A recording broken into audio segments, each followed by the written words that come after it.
You've embarrassed me beyond belief. Vernon, the good news about this being Vernon's last event is it's the beginning of his next set of accomplishments. And in the years that I have known him, you can see, I think we would all agree, that you've just started. Phenomenal. Thank you very, very much.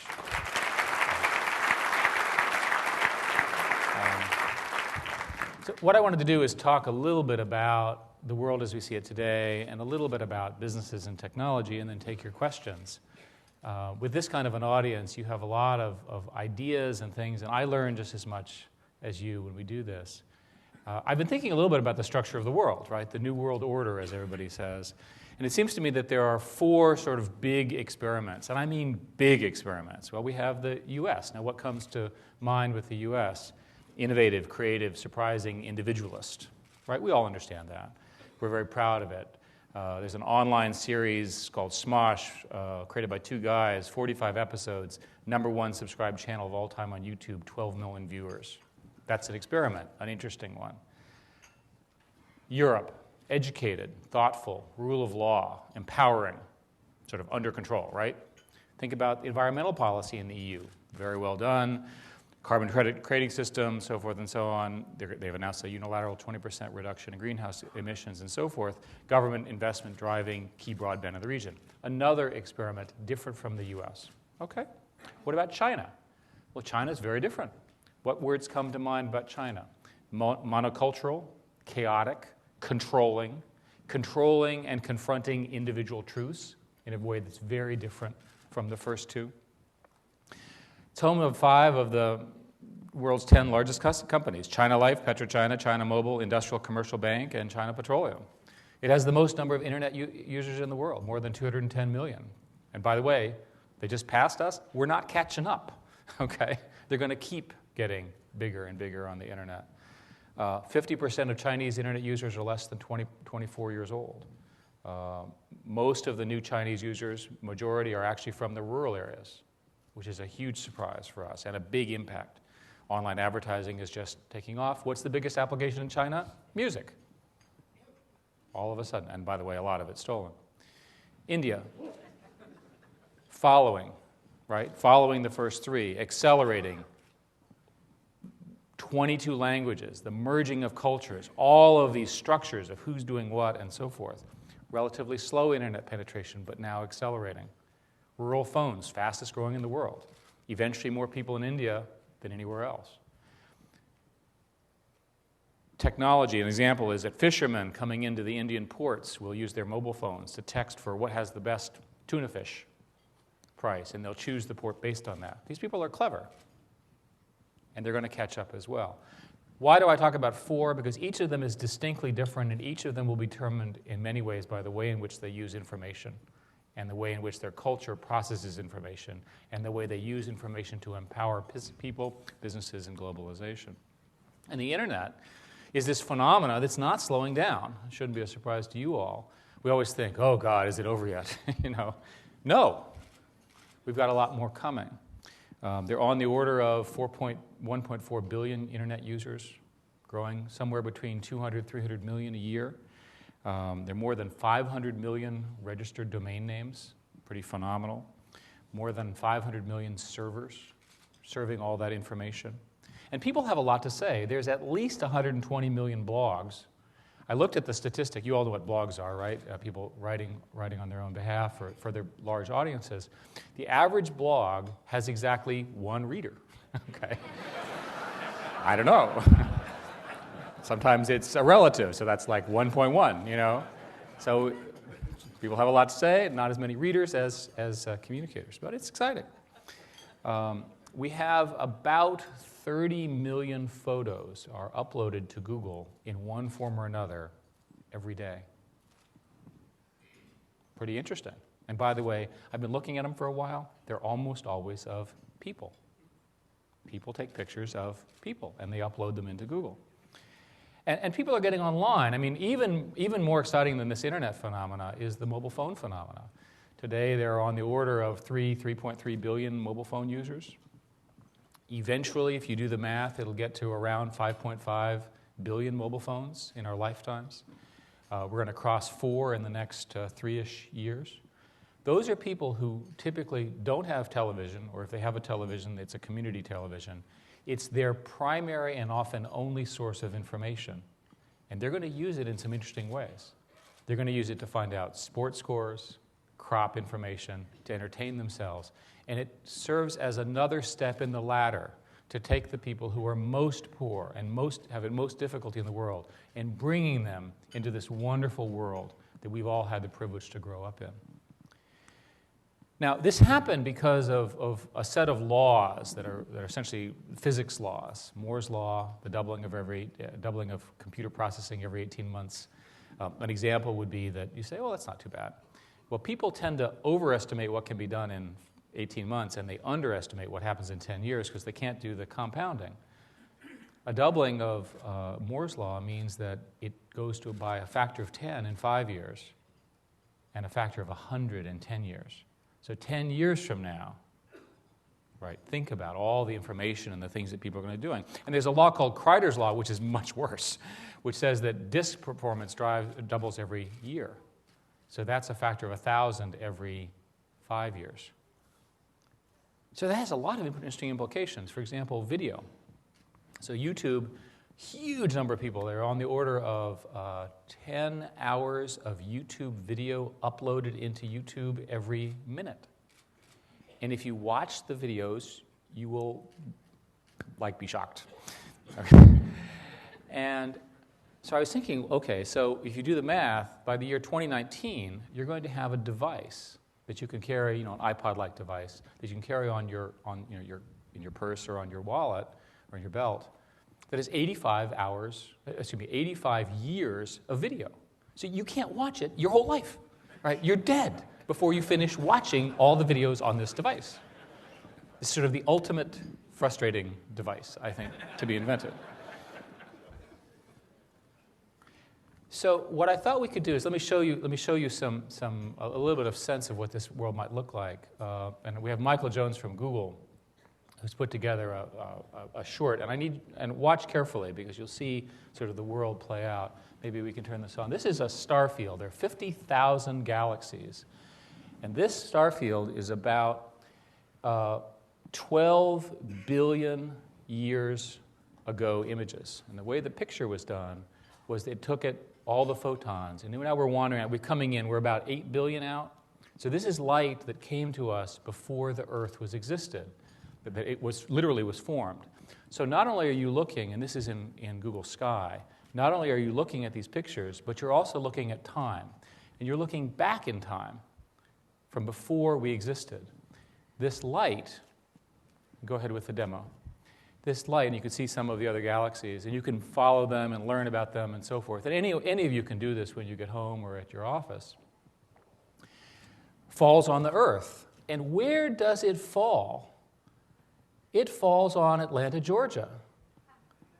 It falls on University Homes in Georgia, in Atlanta, where Vernon was born. It then falls on a place called DePaul.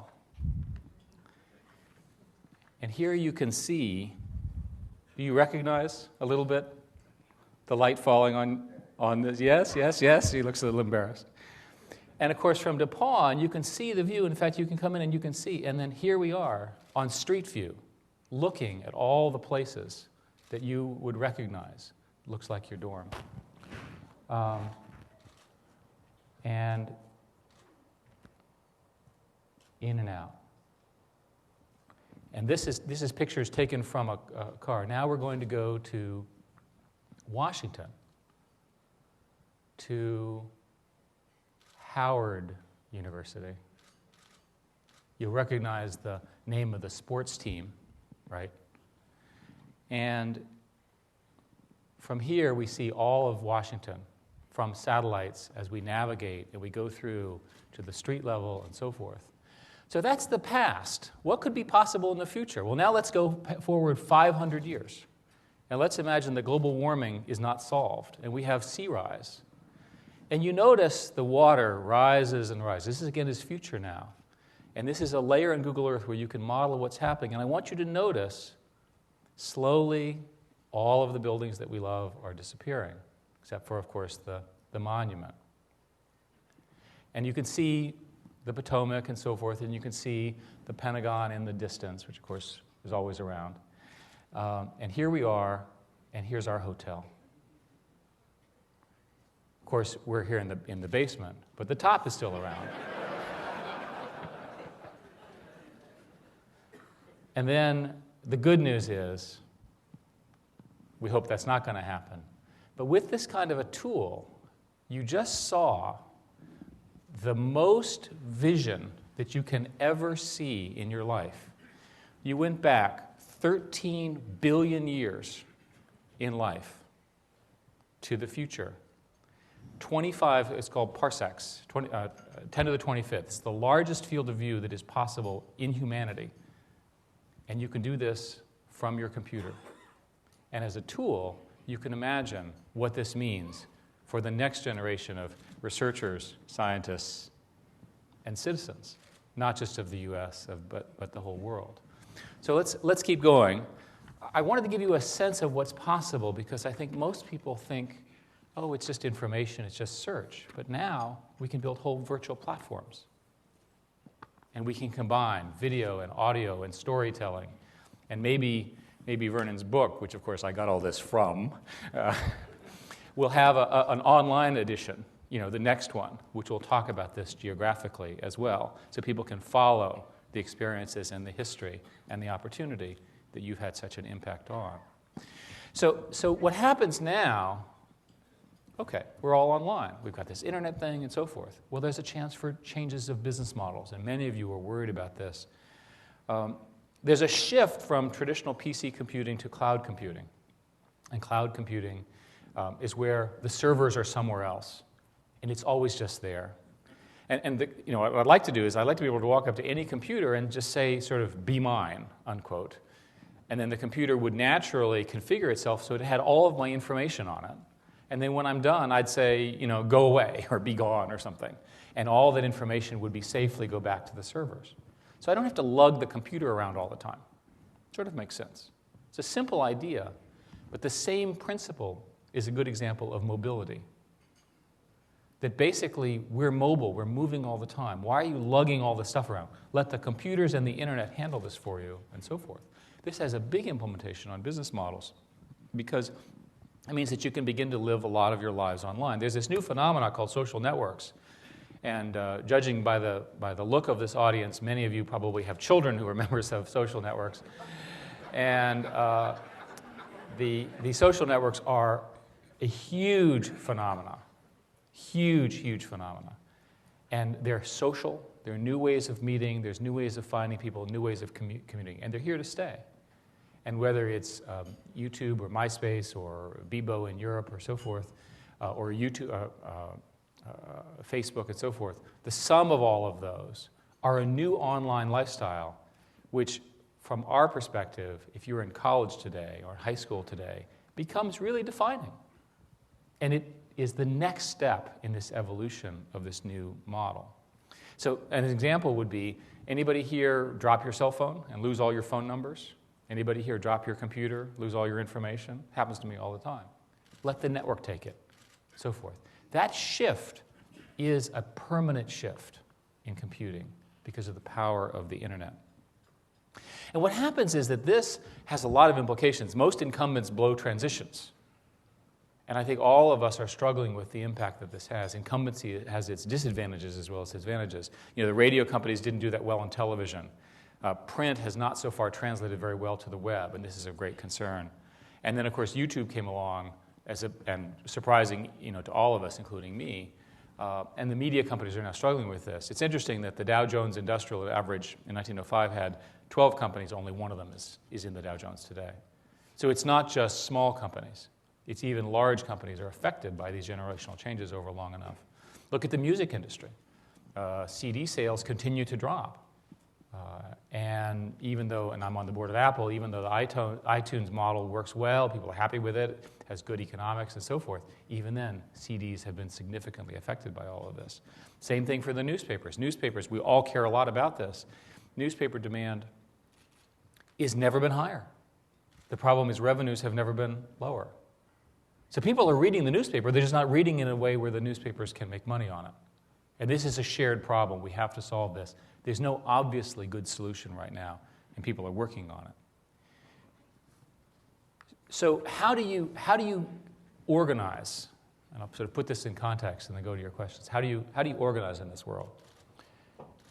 Open beats closed, and competition is better. Okay, easy to understand. Get that information out there, hang it all out, compete everywhere you can. Try to use systems which encourage people rather than prevent people. This instant access model means people have no patience anymore to wait. They want it now. If you hold the research, if you're a scientist and you hold your information up and you wait 6 months to publish it, you're doing everyone a disservice. You should publish your initial results today. Seems obvious.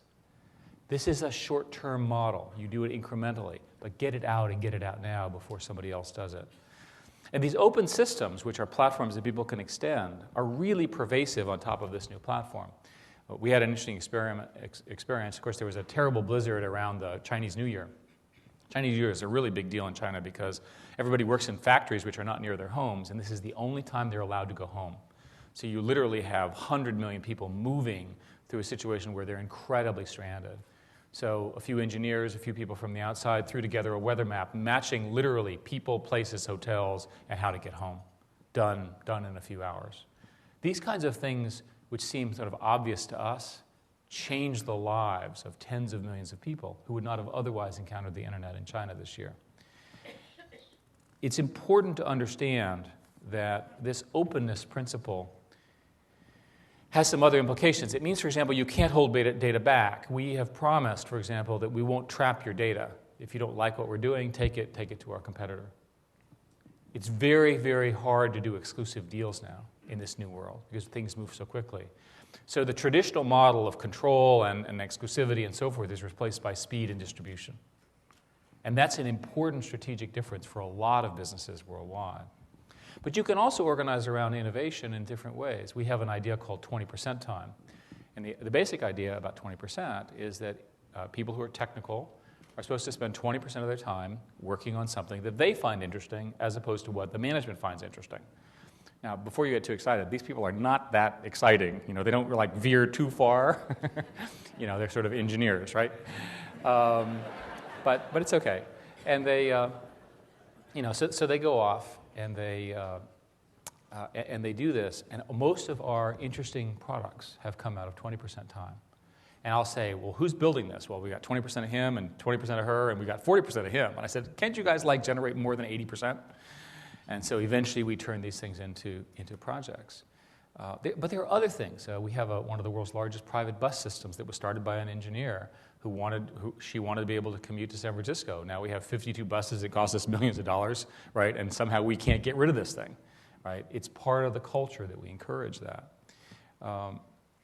We ask people, one of the things that you worry about when you manage people is how do you know you do a contract, or how do you know, those of you running large businesses, how do you know people are doing any work? Well, here we are sitting in this wonderful hotel. Well, we ask people, and maybe you don't, well, every week we ask everybody to give us a one-sentence summary of what they did this week. You'd be amazed how hard it is to get people to do that. Surprising. And by the way, if you don't provide your one-sentence summary, there's this computer that just keeps harassing you, and it harasses you with even more humor, right? So, in snippets and poetry and so forth and so on. And eventually, everyone submits their snippets. So the way Google contracts with consultants and so forth, we make the contractors do this too, which is sort of a cultural surprise to Washington lobbyists. But it works because we know what they're up to and they're doing a good job for us. So part of this is all about creating more luck, giving yourself more at-bats, being out there, trying things, being open to this new model. But I think another thing that's important is to really think big and inspire a culture of yes. When I was a young executive, I was doing a deal with another company, and it was my boss had said, and I was too young to know you can't do this. He said, "You're going to New Jersey. You're not to come back until you get this deal signed." And I was too young to realize that, he really didn't mean it. So I check in. I don't have a return flight, right? So I'm sitting there, and his job was to say, "Thou shalt not." And I vowed if I ever met him again, that I would fire him. You can see where this story is going. So at one point, I actually did find that he worked for me and fired him.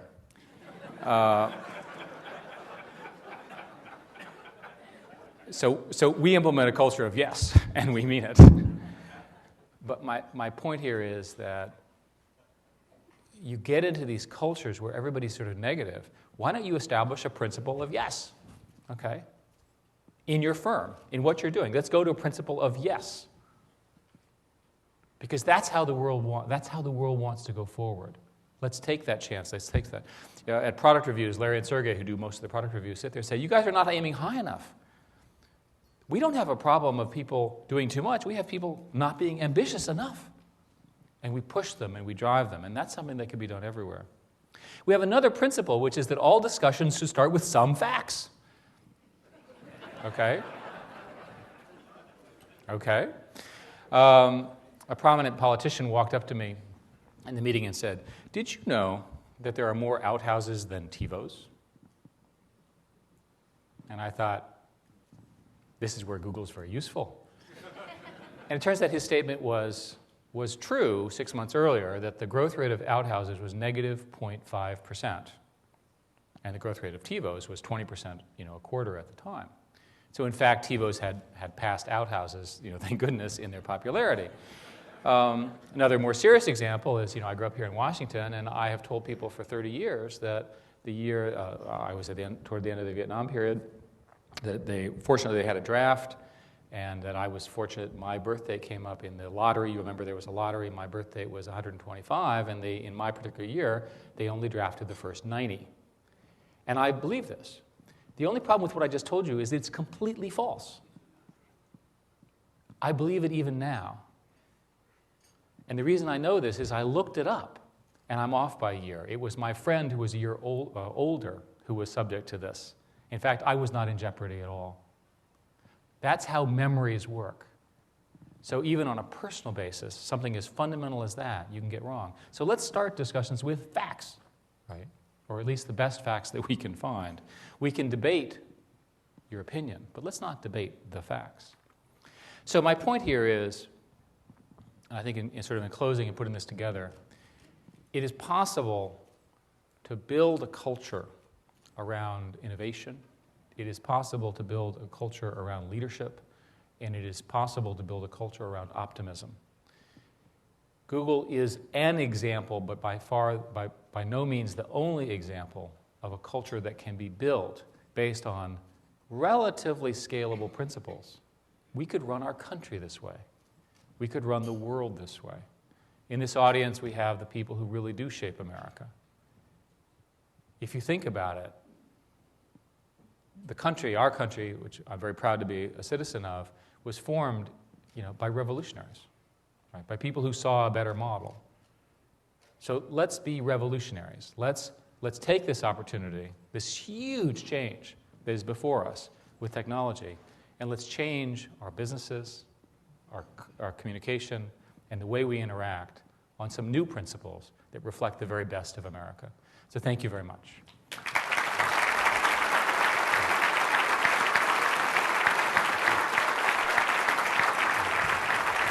Thank you very much. Thank you. Before we get to the questions, I would like to introduce the proudest person in this room, and that's Eric Schmidt's mother. Would you please stand?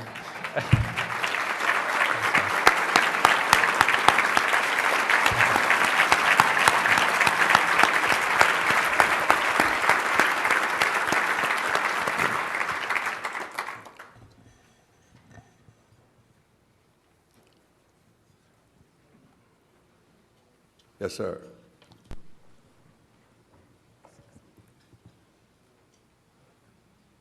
Thank you. My name is Drew Clark, and I run a new website called broadbandcensus.com, which freely publishes information about local broadband availability, competition, speeds, and prices.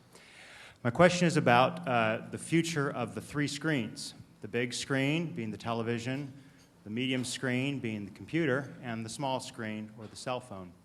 I just came back from the National Conference for Media Reform, where there's a lot of activists who have traditionally centered around broadcast television and now increasingly net neutrality on the computer. But I want to ask you what's your view of the culture of the small screen, because we have a culture of a big screen or broadcast television, which I believe is really on its way out, which is basically receiving information and maybe being angry or maybe being satisfied with what you get. The culture of the medium screen is really a culture that you've talked a bit about general purpose computing.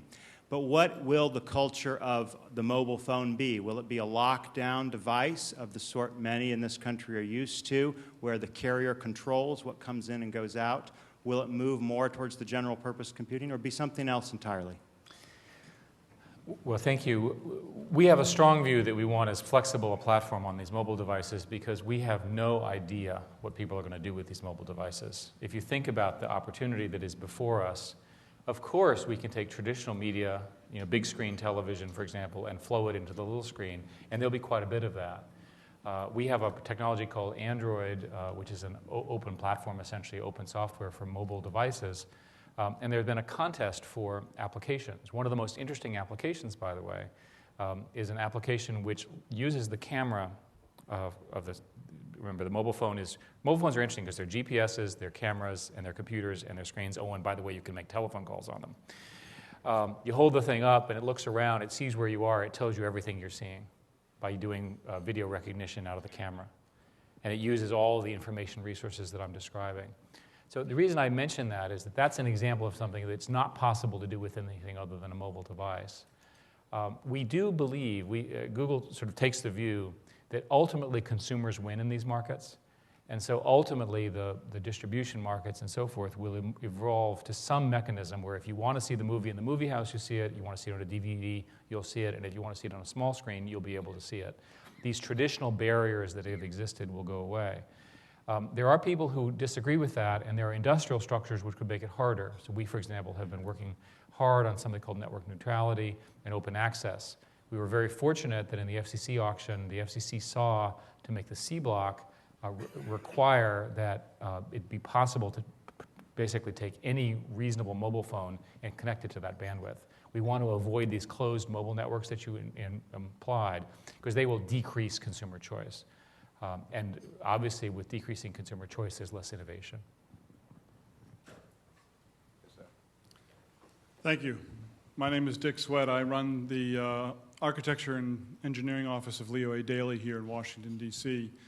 I've always been interested in the information that Google provides its users, and from an architect's perspective, I've always been concerned that there isn't any way of organizing or understanding and putting that into context, integrating that information. I've also served as a member of Congress and as an ambassador, and so in the political world, as Vernon Jordan knows, there is a great anxiety out in the population about how to organize this information. Could you please talk about the leadership that's required that can use this information, integrate it across all of the very complex facets and areas that it covers, that makes it useful to people in a much more effective way? Sorry, so the kind of information is which kind?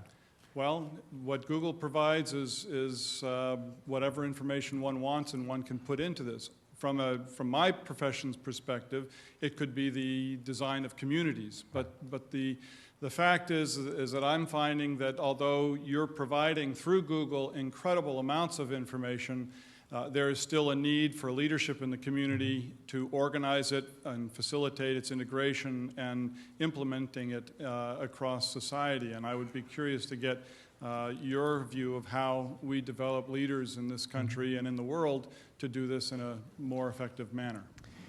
We have deliberately chosen to not pick winners, not look at vertical markets and so forth. We don't think we're capable yet, at least technologically, to really get to truth as the best of this and the best of that.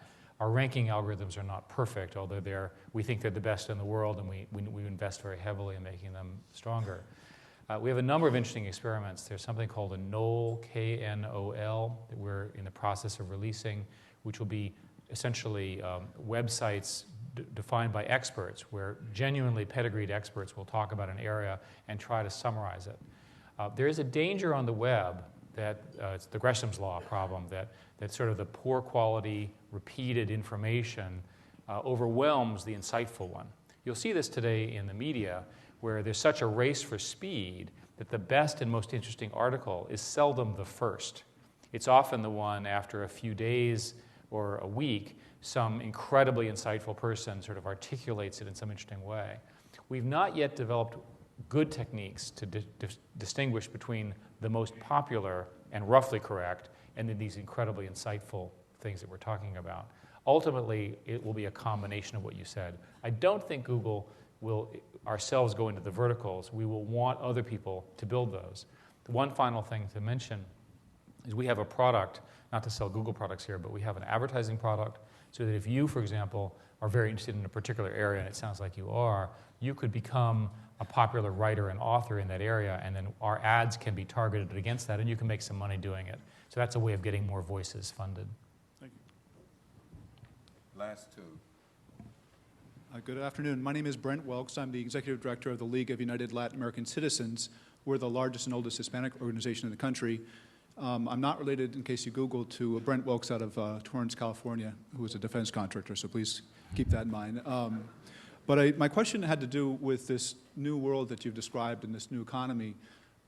What role does diversity play in that new world? Is it something that's still relevant and critical, or is it something that has leveled the playing field to such an extent where we can see those issues disappearing? Well, we start every day assuming that people are the same everywhere. One of the most often questions I get is, how is Google different in other countries? And aside from language, I would tell you that it's not. I'm sorry to say. There's not some great secret that the people in China, the people in Russia, the people in Africa, and the Americans and the Europeans and Latin Americans are different. In fact, we're not. We search and look for roughly similar kinds of information, much of which is entertainment or fun related. And so aside from language, there isn't very much difference between people. And the other principle we start every day with is that intelligence and ability is distributed worldwide. That there's as many brilliant people everywhere. And one of the things that I'm proudest of is that an awful lot of these incredibly smart people are trapped inside of governments and information where they really don't have an option. I'll give an example. A friend of mine is a computer scientist in Kenya, and he's talking to me about Google, and he says, Google's incredibly important in our teaching computers. I said, oh, sure, no big deal. He says, no, you don't understand. We don't have any textbooks. There's a PhD program in computer science. So that gives you a sense of the kind of impact that information can have with smart people globally. So I would argue that diversity is the lifeblood of the future, that it's incredibly important, and that the most important thing you do from a diversity perspective is to empower communities, of which there are many that have not had access to the kinds of things that I've had access to. And let's see what they can do, because there's plenty of smart people there. Excuse me. Hi, I'm Bill Mayer. I'm university librarian up at American University here. I'm happy to say this is very much in my area of expertise. My question to you, aside from thanking Google every day for helping us reach more people, strategically, investing in our universities, what would you say would be the biggest challenge we should focus on for, say, the next 5 years, or even 3? One of my own views is that the world is going to go from sort of rote learning to more sort of learning how to search better. And that one of the problems, if you go forward 10 or 20 years, is that there's going to be so much more information that it's going to be overwhelming. It's already overwhelming to me, and it will be overwhelming to the young people who today live and that'll be true of social communities as well.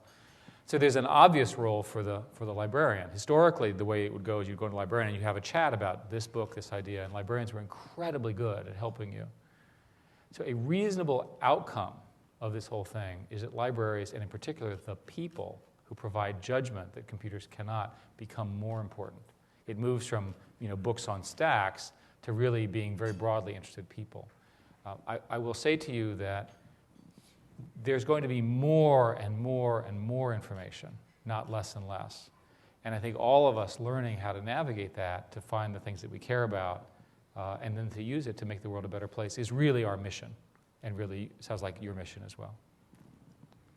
Thank you. Oh, thank you very much.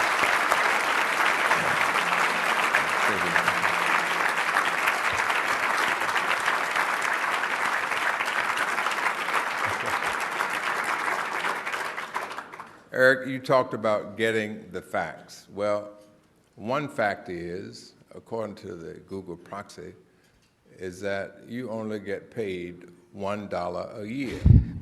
So you need the honorarium that we cannot pay. The other fact is that you have substantial stock holdings, which means you don't need the honorarium we can't pay, but in appreciation for your coming, for your wisdom, and for sharing time with us, we give you what I just got. Oh, wow. Thank you very, very much, Vernon. And thank you. And congratulations to all of you, and to Vernon especially. Thank you very, very much. We are adjourned. Thank you.